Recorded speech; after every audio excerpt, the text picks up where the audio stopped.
bil khusus nikmat Islam wal iman, sehat wal afiyah, panjang umur dalam taat, serta digerakkannya hati dan kaki kita untuk menghadiri majelis yang insyaallah di hadapan Allah, majelis ini dimuliakan oleh Allah Subhanahu wa taala. Diampuni segala dosa-dosa kita, diberikan kesembuhan bagi para yang sakit, dan mudah-mudahan Allah selalu lupakan dan lancarkan semua rezeki kita. Amin ya rabbal alamin. Salawat beserta salam keberkahan dan kemuliaan semoga selalu tercurah hingga yaumil kiamah kepada baginda Nabi besar Muhammad SAW beserta para keluarganya, para sahabatnya, para istrinya, putra dan putrinya, keturunannya, ahli baitnya, hingga keberkahan salawat itu meresap ke dalam hati kita, menjadi membuahkan syafaat insyaallah bagi kita di yaumil kiamah kelak. Amin ya rabbal alamin. Auzubillahi samil alim minasyaitonir rajim. Bismillahirrahmanirrahim. Qiraatul Fatihah. Ala niyati anna Allah Ta'ala yarzuquna wa iyyakum sihhah wa salama wal afiyah wa yanziluna wa iyyakum rahmah wal barakah wal maghfirah wa ala niyatil futuh wal nunuh wa tawbatan nasu wa ilahu sayyidina wa habibina wa nabiyina wa syafiina wa qurrati a'yunina wa maulana rasulina Muhammad ibn Abdullah sallallahu alaihi wasallam wa alihi wa azwajihi wa dhalihi wa zurriyyatihi wa sahbihi wa qurrati rasulina ajma'in.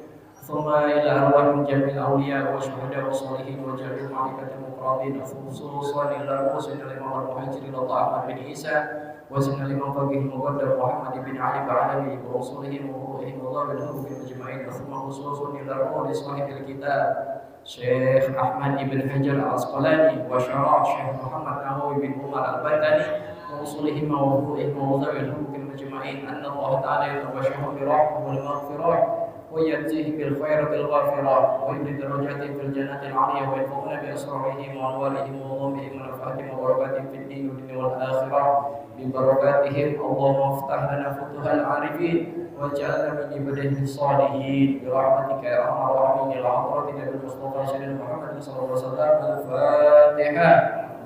أعوذ بالله من الشيطان الرجيم. بسم الله الرحمن الرحيم. الحمد لله رب العالمين الرحمن الرحيم مالك يوم الدين إياك نعبد وإياك نستعين اهدنا الصراط المستقيم صراط الذين أنعمت عليهم غير المغضوب عليهم ولا الضالين آمين. يا حنان يا منان يا قديم الإحسان بحر جودك مليان جد لنا بالغفران.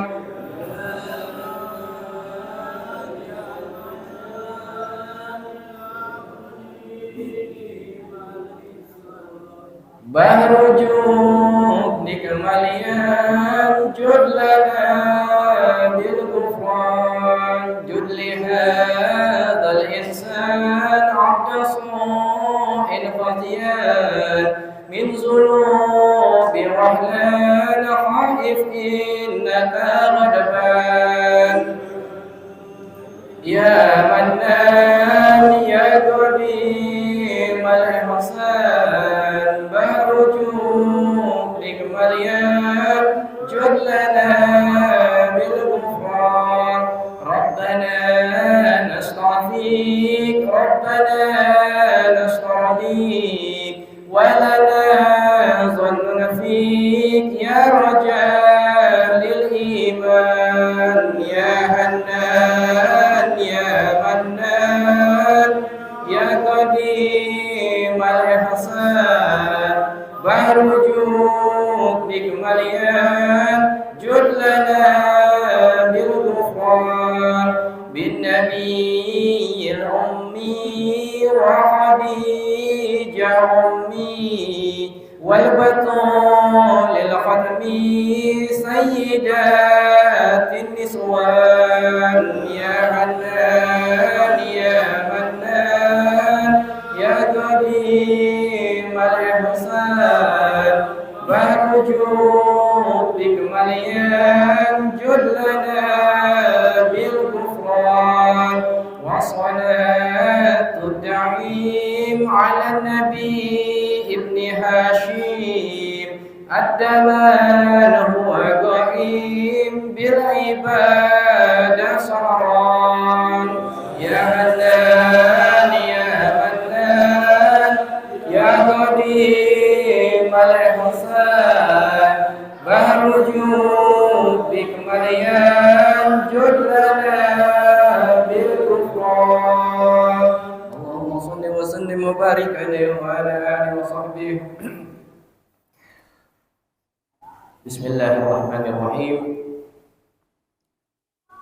Kemarin kita sampai di bab yang kedua, babul tsani, pada maqalah yang ketiga.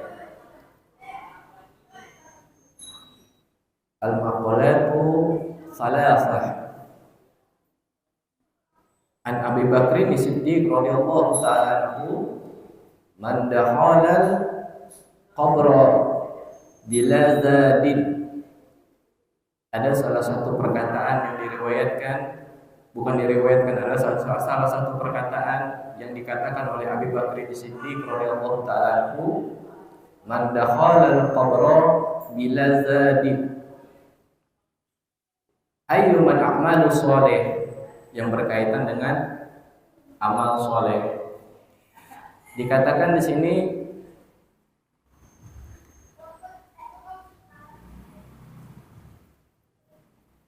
faka'annama rakibal bahra bila safina.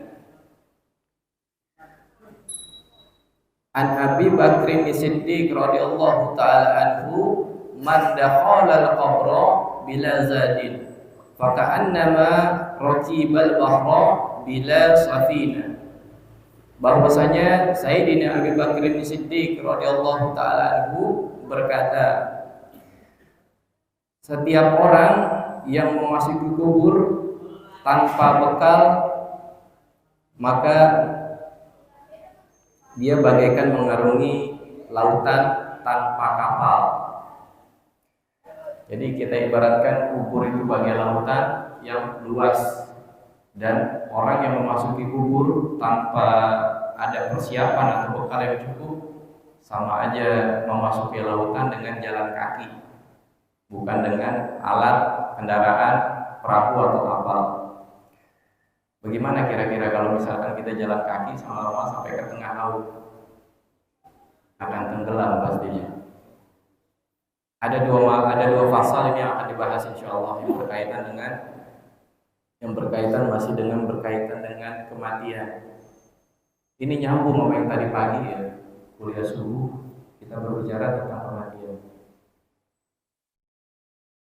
Kematian ini adalah sesuatu pemisah antara hidup dengan mati, pemutus kelezatan dari apa semua yang kita rasakan di dunia ini.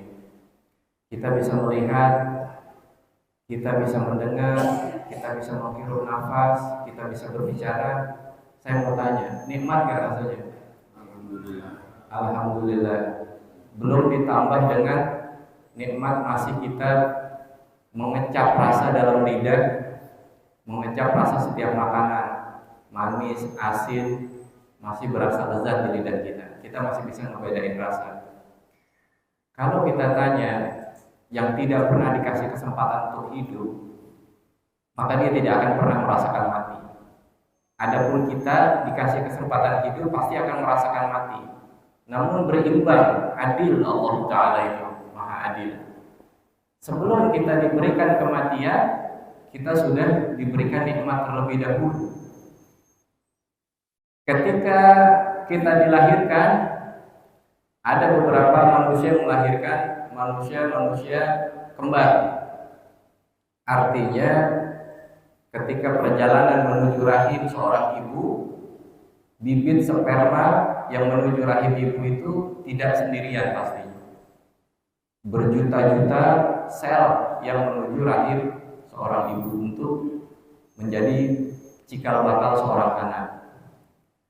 Nah, dari sekian banyak juta-juta sel yang menuju rahim ibu itu, rahim ibu kita pada zaman dahulu ketika kita masih di dalam rahim, sebelum kita masuk rahim maksudnya, akhirnya Allah memilih kita untuk dilahirkan sebagai manusia normal, sehat pada umumnya. Alhamdulillah, nggak kurang suatu apapun.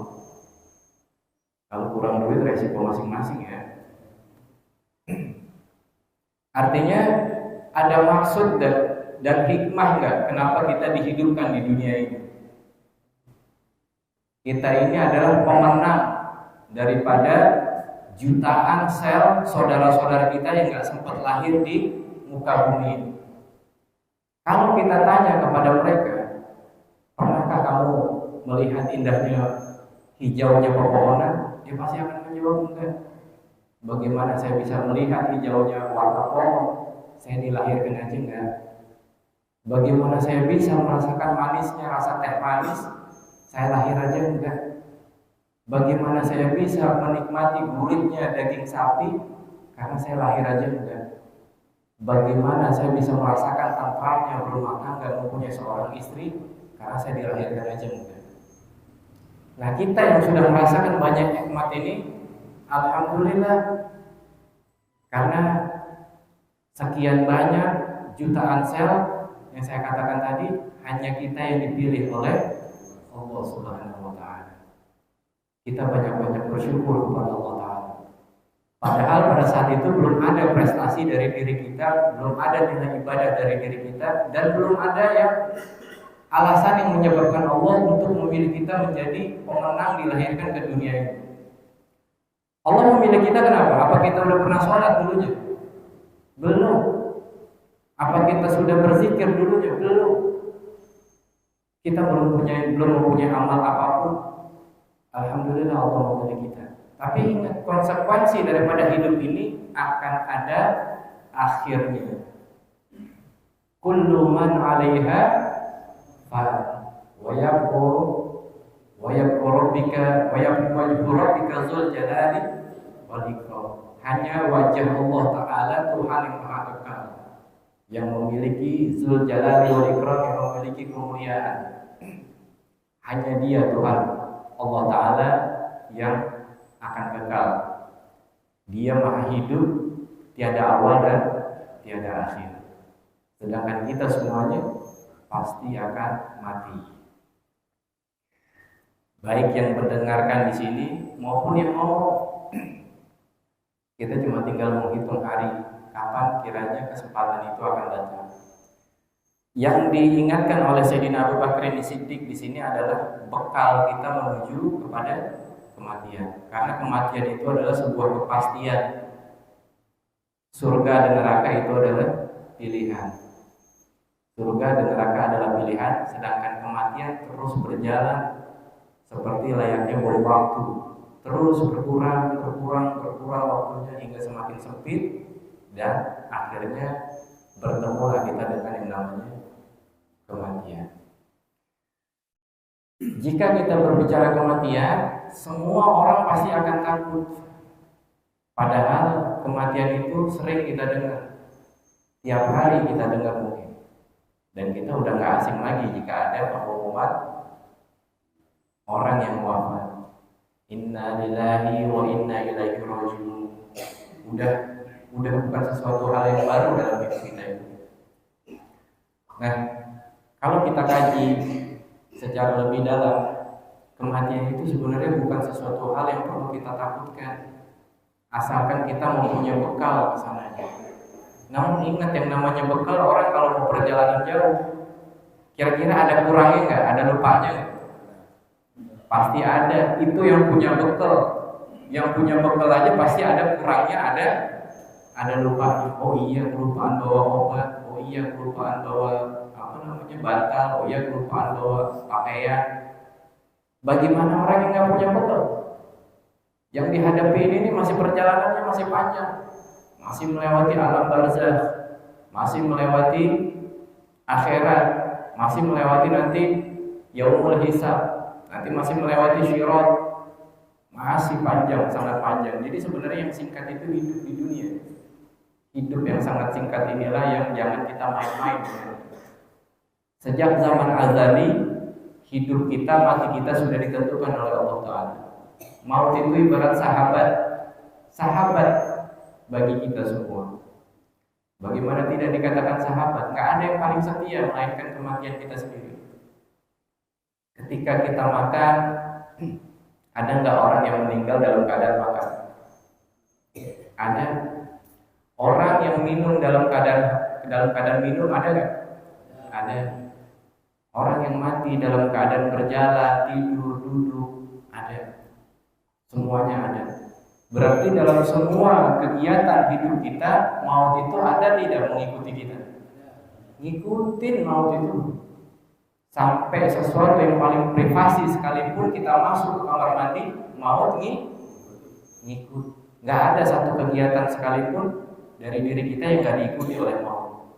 24 jam kita diintai oleh maut. Dan kita masih senang-senang aja di sini.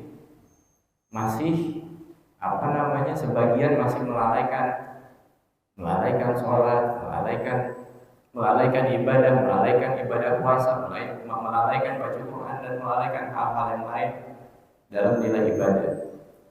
Padahal Allah mengutus kita, yang tadi saya katakan, kita dimenangkan masuk ke dalam rahim seorang ibu bukan untuk hanya sekedar tertawa-tawa di sini, bukan untuk hanya sekedar mencari makan di sini, bukan untuk hanya sekedar membeli pakaian hidup di dunia ini, bukan untuk hanya sekedar mencari harta di dunia ini.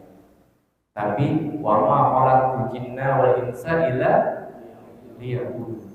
Allah memilih kita dari jutaan sel saudara-saudara kita yang enggak sempat masuk ke dalam rahim dan akhirnya tidak terlahir ke dunia.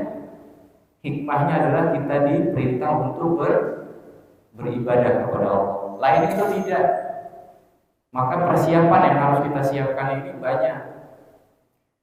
Jika kita ilustrasikan tadi maut itu sebagai sahabat, namanya sahabat suatu ketika nungguin kita lagi sibuk bekerja. Ini teman kecil kita. Anggap ini maut ini seperti teman kecil. Ketika dia datang, dia udah janjian sama kita. Karena kita lagi sibuk kerja, akhirnya dia nunggu di luar. Ketika nunggu di luar, waktunya pulang kita temuin dia. Tapi sepanjang dia nungguin kita itu, sampai kita selesai kerja, enggak kita kasih apa-apa. Makanan enggak, minuman enggak, cemilan enggak, dan enggak ada apapun yang kita sediakan buat dia sebagai penghibur untuk nungguin kita. Habis itu kita pulang, selesai kerja, kita nunggu dia, masih nggak bawa apa-apa buat dia.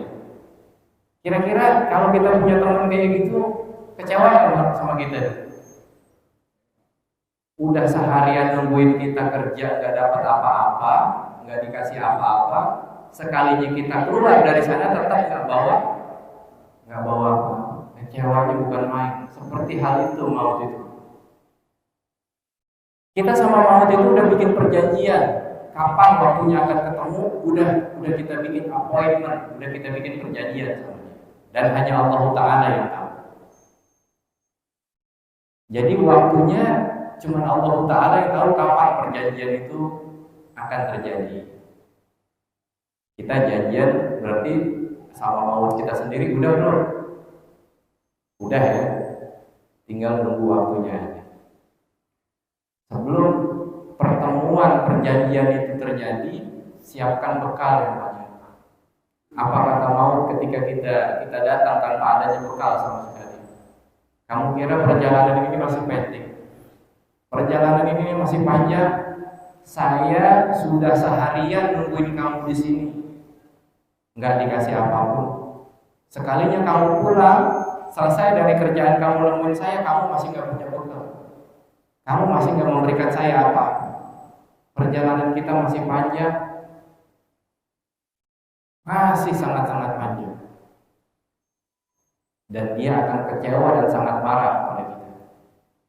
Maka nggak heran orang yang nggak punya bekal itu matinya, alhamdulillah, dan ada yang dalam keadaan melotot, ada yang dalam keadaan lidah menjulur. Alhamdulillah, mudah-mudahan Allah cabut umur kita dengan sebaik-baiknya kematian, yakni husnul khotimah, insyaallah. Karena bekal yang kita siapkan ini harus benar-benar rapi, sekalipun rapi aja masih ada kemungkinan lupa dan khilaf pastinya. Bagaimana orang yang nggak punya bekal sama sekali? Jadi jangan pernah menganggap kita ini akan mendapatkan ampunan dari Allah Ta'ala tanpa adanya bekal.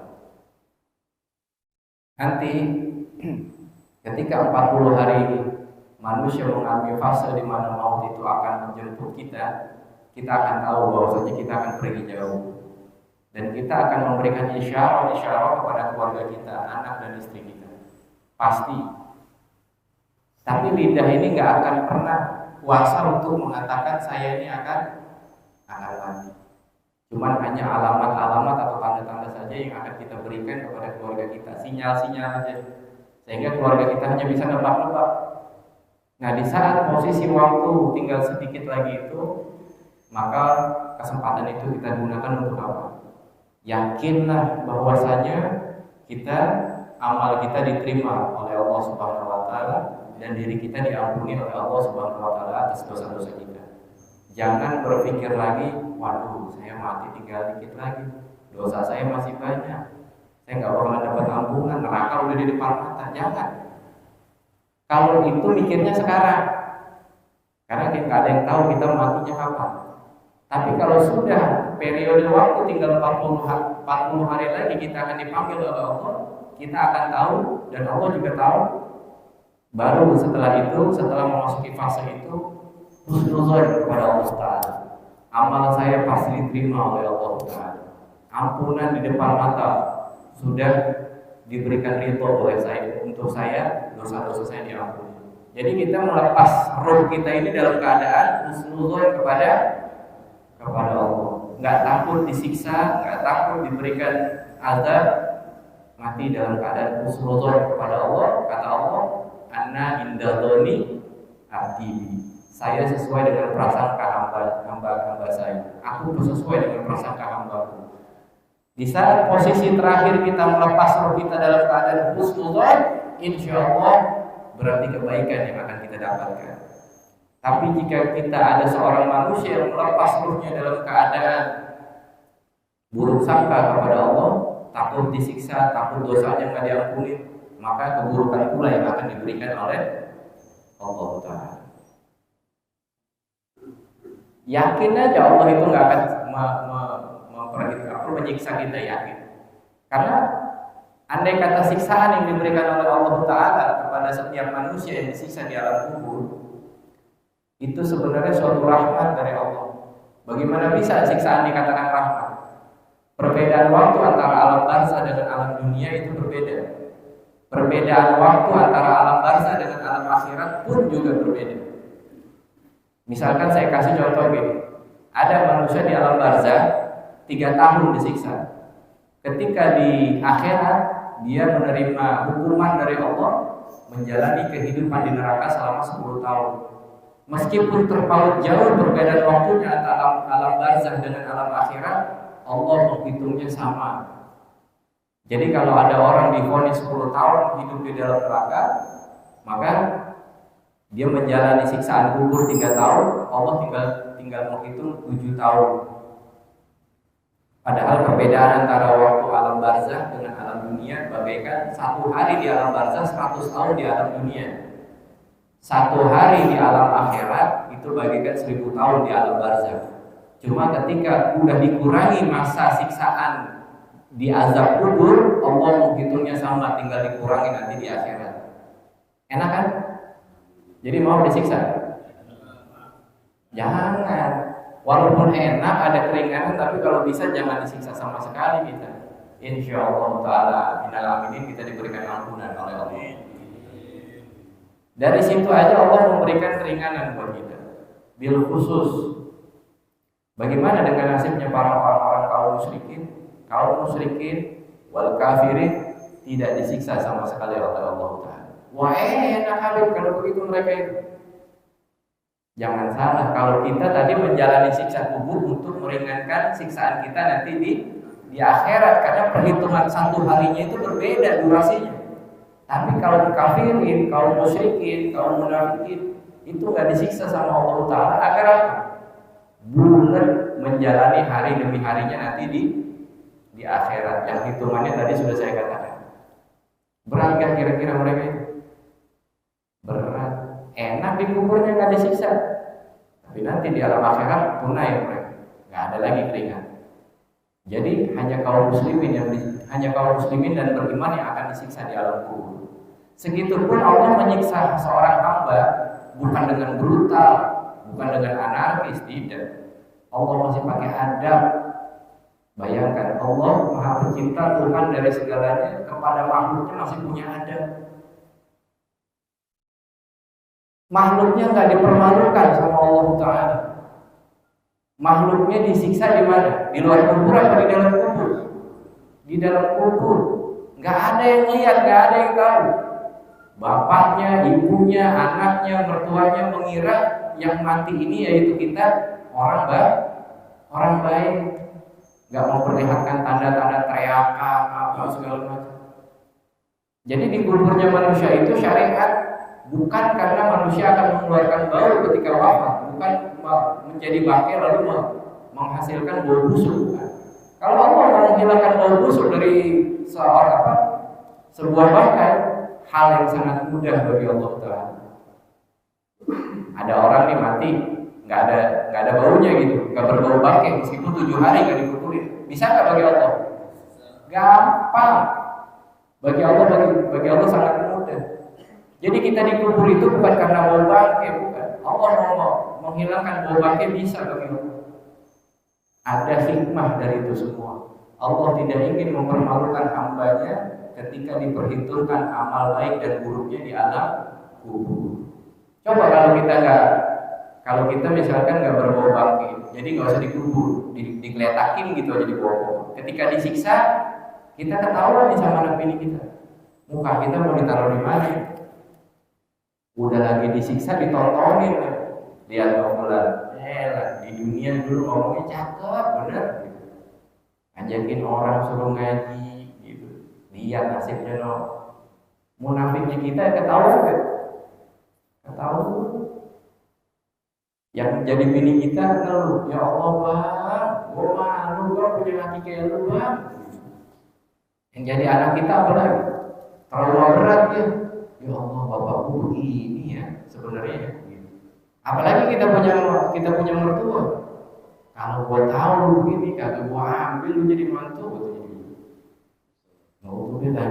Untung Allah masih kasih syariat kepada kita punya Nabi Sallallahu Alaihi Wasallam menguburkan jenazah di dalam kubur. Rapi, aib kita nggak ketahuan. Yang tahu hanya kita dan Allah Taala. Jadi intinya mau disiksa nggak? Enggak ya. Walaupun rapi tetap nggak ada yang mau disiksa ya. Jangan Nabi. Biar kata rapi juga itu kan azab. Jangan dah kalau bisa. Insya Allah mudah-mudahan Allah berikan ampunan bagi kita. Dan yang kedua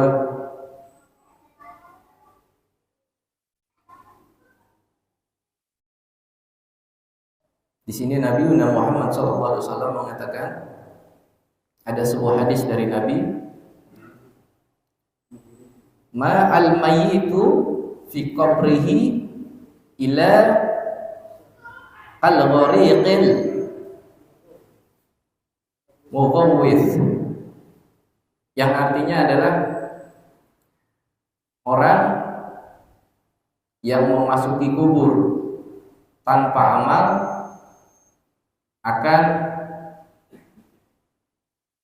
akan menderita sesuatu kerugian yang amat besar. Sama ini maknanya dengan tadi kata-kata Sayyidina Abu Bakar.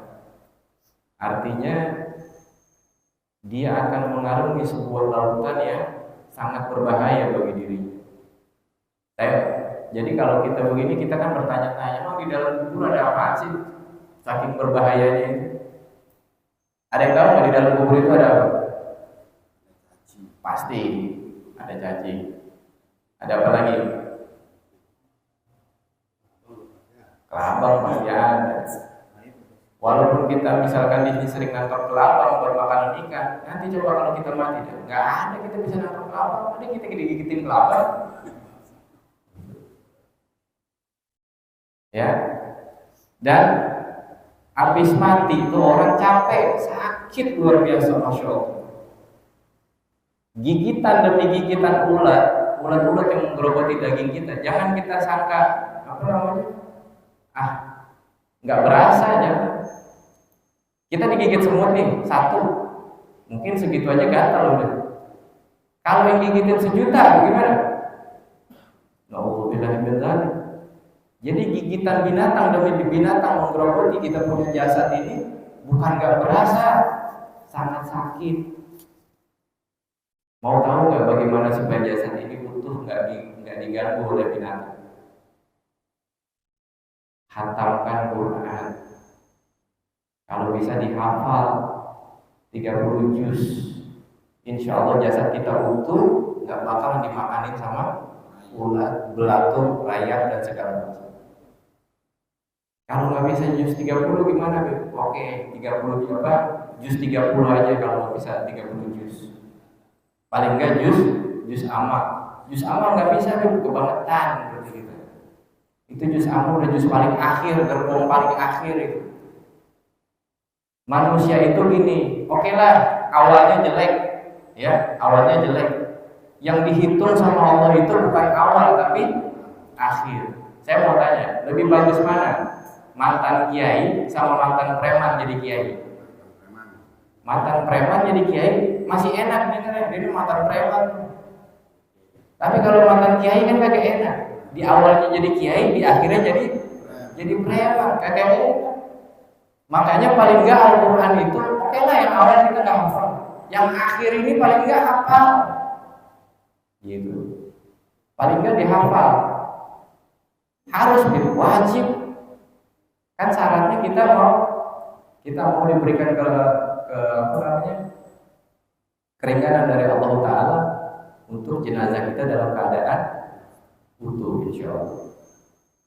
Mulai kapan ya jadi mau mulai menghafal juz amma ini? Besok sama Ustaz Rahmat setoran berarti ya. Juz amma itu ada metode hafalan juga berarti harus. Lalu setelah mati itu baru gangguan daripada binatang. Belum gangguan daripada pertanyaan munkar dan nakir. Pertanyaan kubur itu nggak usah dihafal dari sekarang. Emang pertanyaan kuburnya apa, Habib? Sama apa yang pernah kita dengar. Man rabbuka, man nabiyuka, ma qiblatuka, ma dinuka. Pertanyaannya itu aja. Tapi jangan dihafal sekarang. Nggak jaminan. Saya mau udah khatam. Ini pertanyaan ginian, tenang aja, Bin. Aman ini pertanyaan. Sampai jawabannya saya udah saya hafal. Belum tentu. Karena yang bisa menjawab nanti pertanyaan kubur itu adalah iman yang ada di hati, bukan hafalan. Bukan. Maka berhati-hatilah kita terhadap iman di sini. Terhadap iman di sini berhati-hati. Iman itu sesuatu yang paling berharga yang ada di dalam hati manusia. Wa ya'mur muqallibal qulub, fabit qulubina ala dinik wa ta'ati. Kita minta kepada Allah Ta'ala, wahai mau bolak-balikan hati, tetapkan hati saya dalam taat kepadamu di dalam agama. Jangan dibolak-balik hati, karena iman bisa hilang. Iman bagaimana cara ngilanginnya? Ada pencurinya. Siapa pencurinya? Syaitan. Jadi syaitan itu adalah pencurinya iman setiap hati manusia. Kapan kejadian? Dari mulai dia hidup sampai dia mati terakhir.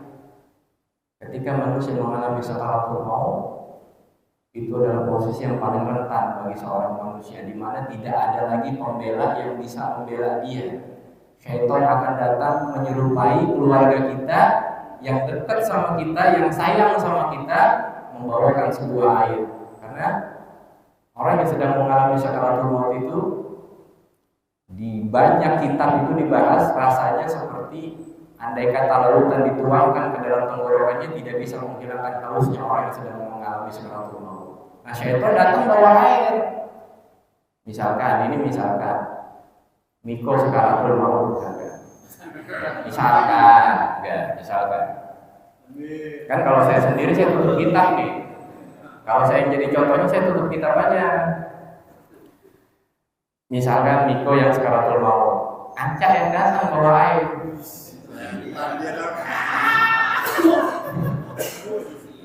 Kata Anca gini, Miko lu minum kok. Tapi kan berarti kalau yang bawa air, berarti kan Anca yang mati duluan ya. Gitu. Niko lu minum Niko, gue dulu minum ini selamat kok. Cuma ada syaratnya lu mau minum ini. Apa aja? Ucapkanlah, kalau Allah itu bukan Tuhanmu, Muhammad bukan nabimu, Islam bukan agamamu, Ka'batullah bukan kiblatmu, maka ente akan dapat air dari air. Enak, tenggorokan basah. Nah, yang datang orang yang paling kita sayang, akrab gitu, ya kan? Bawain air lagi untuk penghilang dahaga kita. Senang nggak kira-kira? Senang. Tapi kalau syaratnya untuk melepas kita punya akidah, nanti dulu. Maka Miko ini akan bilang kalau imannya kuat, enggak, itu bukan Anca. Oh, lu tahu dari mana itu bukan Anca? Anca itu nggak pernah bawain air buat gue, dia sering ngecengin gue ya.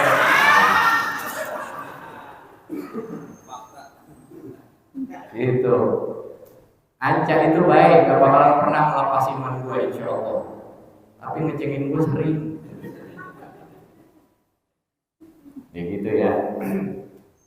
Jadi itulah cobaan terakhir bagi diri kita, di mana syaitan itu berupaya untuk sekali lagi melepas daripada kita punya harta yang paling berharga, yaitu iman.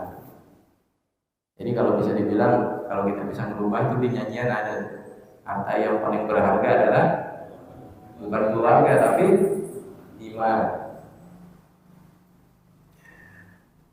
Kembali lagi, lalu kita ini akan menghadap Allah dengan bekal apa? Dengan bekal apa? Dengan sholat kita, dengan puasa kita, dengan zakat kita, dengan haji kita. Apakah kita bisa pastikan semua amal-amal itu diterima oleh Allah Subhanahu wa Ta'ala? Belum tentu. Amal yang diterima oleh Allah Subhanahu wa Ta'ala adalah amalatul ikhlas, dalam keadaan kita ikhlas tanpa mengharapkan apapun dari Allah Ta'ala. Maka yang sering banyak kejadian adalah kita sering beramal sepele, nggak kita hitung-hitung pahala ganjarannya, tapi insya Allah justru akan menjadikan Allah ridho kepada kita, dan bisa jadi itulah yang akan menyelamatkan kita dari azab kubur dan azab neraka. Gitu. Jadi kalau amal itu jangan hitung-hitung. Gua tadi udah sholat subuh, ditambah sholat sunatnya, zuhur, asar, maghrib, isya, aman dah. Jangan hitung-hitung. Tapi kita ngerasa sholat gua tadi masih diterima nggak ya? Gitu. Sholat gua tadi udah tepat waktu belum ya? Gitu. Selalu mengadakan perbaikan. Terus udah sholat tadi gua udah sholat 5 waktu, nggak ada yang lalai, tepat waktu gitu. Terus ayatnya tadi yang dibaca apa ya? Oh masih kulhu, besok jangan kulhu deh, yang panjangkan dikit gitu. Cari terus perbaikan. Insya Allah kita dalam keadaan yang terus diperbaiki oleh Allah Subhanahu wa Ta'ala. Itu aja, insya Allah mudah-mudahan bermanfaat untuk Al-Faqir bil khusus dan secara umum untuk semua jemaah yang insya Allah dimuliakan oleh Allah di Asufi. Mudah-mudahan Allah berikan selalu pintu hidayah, taufik dan inayah bagi kita semua. Amin ya rabbal alamin. Alhamdulillah minasyaitonir rajim. Bismillahirrahmanirrahim. Alhamdulillahirabbil alamin. Allahumma shalli wa sallim wa barik wa barik ala sayyidina wa habibina wa nabiyina Muhammadin wa ala alihi wa sahbihi wa barakatuh rasulillah ajma'in. Allahumma kama an'amta 'alaina bil Islam fazidna minhu, wa kama an'amta 'alaina bil iman fazidna minhu, wa kama an'amta 'alaina bil afiyah fazidna minha, wa kama an'amta 'alaina bil umri fabarik lana fihi. Allahumma amur absadana bi ta'atik, wa amur qulubana bi mahabbatik, wa amur arwahana bi ma'rifatik, wa amur ashrarana bi musyahadatik, wa ya muqallibal qulub thabit qulubina ala dinik wa ta'atik. Anna Allah Ta'ala yaghfiru dhunubana wa yasturu uyubana wa yasifu qulubana ويصلح قلوبنا ويصفي مشروبنا ويهدي لنا الحاجات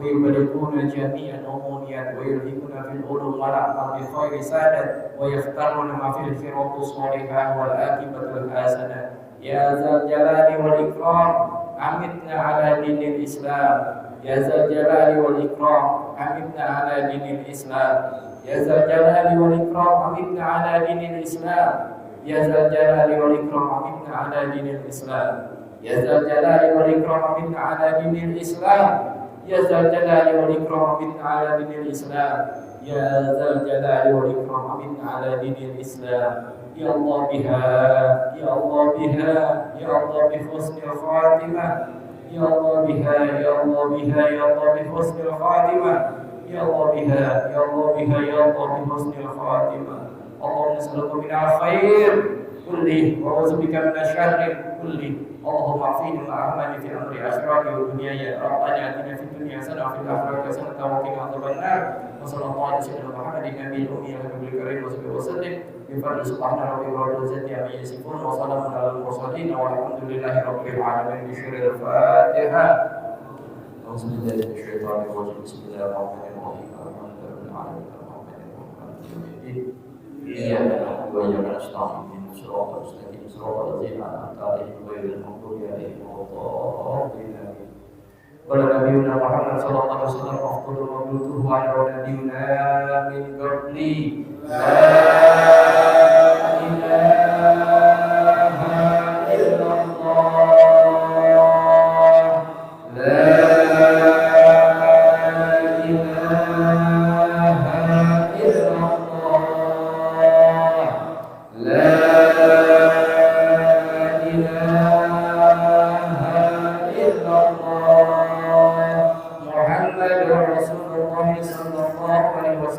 كلمة الحق عليه نحيا وعليه نموت والأرض إن شاء الله تعالى من العاملين برحمة الله وغرامه يا أرحم الراحمين ربنا تقبل منا إنك أنت السميع العليم وتب علينا إنك أنت التواب الرحيم دعوهم فيه سبحانه اللهم وتحية فيها سلام وآخر دعواهم أن الحمد لله رب العالمين الحمد لله على نعم الله الحمد لله على بركات الله الحمد لله حمدا يوافي نعمه ويكافئ مزيدا والحمد لله رب العالمين يا رسول الله سلام عليك يا رفيع الشان والدرج رفيع فانفعنا